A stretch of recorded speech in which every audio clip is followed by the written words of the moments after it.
नमस्कार, मैं हूं उपेंद्र यादव और आप देख रहे हैं यूनाइटेड मीडिया न्यूज। तेलंगाना के सचिव बन चुका है कि और भाजपा नेता बंडी की गिरफ्तारी। एक ऐसा मामला जिसमें आरोप बेहद गंभीर है, कानून बेहद सख्त है और राजनीति बेहद गर्म है। तेलंगाना पुलिस ने केंद्रीय मंत्री के बेटे बंडी साई भगीरथ को पास्को एक्ट के तहत गिरफ्तार कर लिया है।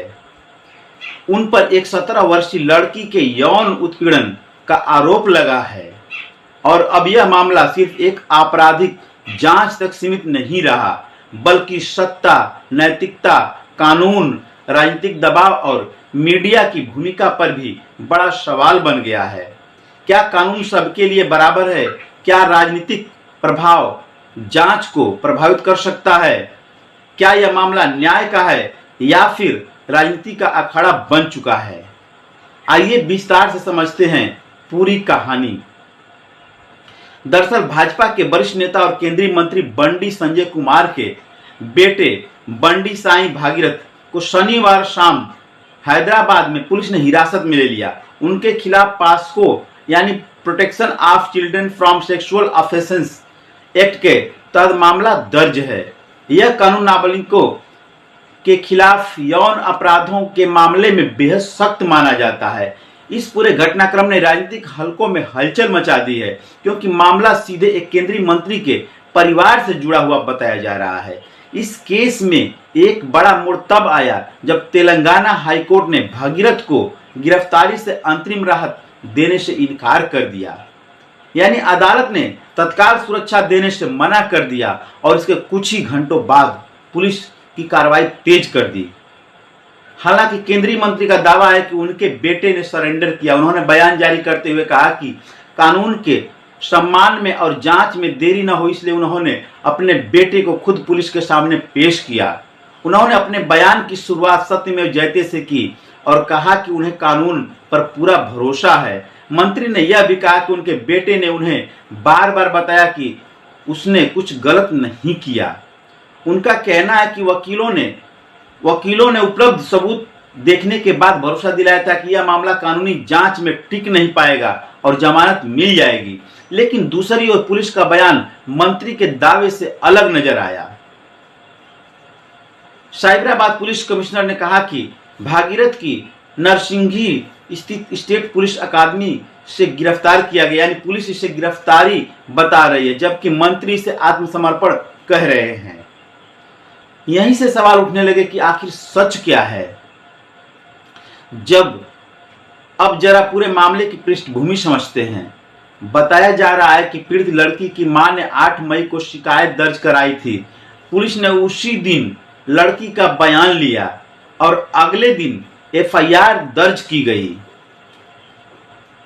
मुख्यमंत्री रेड्डी का कहना है कि पुलिस ने पूरी प्रक्रिया कानूनी तरीके से की और कहीं भी देरी नहीं हुई। उन्होंने कहा कि लड़की की उम्र से जुड़े दस्तावेज जुटाने में समय लगा, क्योंकि यह दावा भी सामने आया कि लड़की बालिग है। जांच में जन्म प्रमाण पत्र, अस्पताल रिकॉर्ड और आधार से जुड़ी जानकारी की जांच की गई। लेकिन इस केस में राजनीति गर्मी तब बढ़ गई जब मुख्यमंत्री रेवंत रेड्डी ने खुलकर केंद्रीय मंत्री पर निशाना साधा। उन्होंने कहा कि बेटे को छिपाना नैतिक रूप से गलत है। मुख्यमंत्री ने साफ शब्दों में कहा, अगर मंत्री अपने बेटे को बचाने की कोशिश करते तो वे कानून के गलत तरफ खड़े होंगे। उन्होंने यह भी कहा कि अगर आरोपी जांच का सामना करे तो लोग मंत्री की सराहना करेंगे। मुख्यमंत्री ने चेतावनी भी दी कि अगर आरोपी सामने नहीं आया तो पुलिस अपने तरीके से कार्रवाई करेगी। यानी यह मामला अब कानूनी कार्रवाई से निकलकर सीधे राजनीतिक टकराहट में बदल चुका था। उधर भागीरथ की तरफ से भी पलटवार हुआ। बताया गया कि उन्होंने पीड़ित परिवार पर हनी ट्रैप का आरोप लगाते हुए अलग शिकायत दर्ज कराई। यानी अब दोनों पक्ष एक दूसरे पर गंभीर आरोप लगा रहे हैं। इसी बीच पुलिस ने आरोपी को तलाशने के लिए 5 विशेष टीमें बनाई। लुक आउट नोटिस जारी किए गए ताकि आरोपी देश छोड़कर भी न भाग सके। बंजारा हिल्स और करीमनगर स्थित मंत्री के घर पर भी तलाशी ली गई।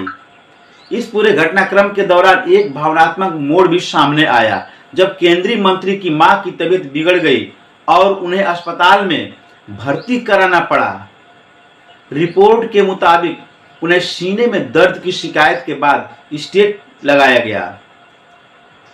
लेकिन मामला यही नहीं रुका, अब इसमें मीडिया और सोशल मीडिया भी शामिल हो गए। केंद्रीय मंत्री ने 23 न्यूज चैनलों और मीडिया प्लेटफॉर्म्स के खिलाफ मानहानि का मुकदमा दायर किया है। उनका आरोप है कि मीडिया उनके खिलाफ बदनाम करने का अभियान चला रहा है। हैदराबाद की एक सिविल कोर्ट ने इस मामले में अंतरिम आदेश जारी करते हुए कई मीडिया प्लेटफॉर्म्स को कथित मानहानिकारक सामग्री हटाने के निर्देश दिए हैं। इस आदेश में सोशल मीडिया प्लेटफॉर्म्स जैसे फेसबुक, इंस्टा, एक्स, यूट्यूब और व्हाट्सएप तक का जिक्र किया गया। यानी अब यह मामला अदालत, राजनीति, पुलिस और मीडिया चारों मोर्चे पर एक साथ लड़ाई बन चुका है। लेकिन सबसे बड़ा सवाल अब भी वही है, क्या जांच निष्पक्ष होगी? क्योंकि जब मामला सत्ता के इतने बड़े चेहरे से जुड़ा हो तो जनता की नजरें सिर्फ आरोप पर नहीं बल्कि पूरी जांच प्रक्रिया पर होती है। कानूनी विशेषज्ञों का कहना है कि पास्को एक्ट के मामले में जांच बेहद संवेदनशील और गोपनीय तरीके से की जाती है। इसमें पीड़ित की पहचान की सुरक्षा और निष्पक्ष जांच सबसे महत्वपूर्ण मानी जाती है। दूसरी ओर राजनीतिक विश्लेषकों का मानना है कि यह मामला आने वाले समय में तेलंगाना की राजनीति को भी प्रभावित कर सकता है, क्योंकि विपक्ष इसे कानून का राज बनाम राजनीतिक संरक्षण की लड़ाई के रूप में पेश कर सकता है। वहीं भाजपा इस पूरे मामले को राजनीतिक साजिश और चरित्र हनन के तौर पर देख रही है। अब सबकी नजरें अदालत और पुलिस की जांच पर टिकी है। क्या आरोपी को जल्द जमानत मिलेगी? क्या पुलिस को मजबूत सबूत मिलेंगे? क्या यह मामला राजनीतिक रूप से और बड़ा रूप ले लेगा? इन सभी सवालों के जवाब आने वाले समय में मिलेगा। लेकिन फिलहाल इतना तय है कि तेलंगाना का यह हाई प्रोफाइल पास्को केस देश की राजनीति और कानून व्यवस्था दोनों के लिए एक बड़ी परीक्षा बन चुका है।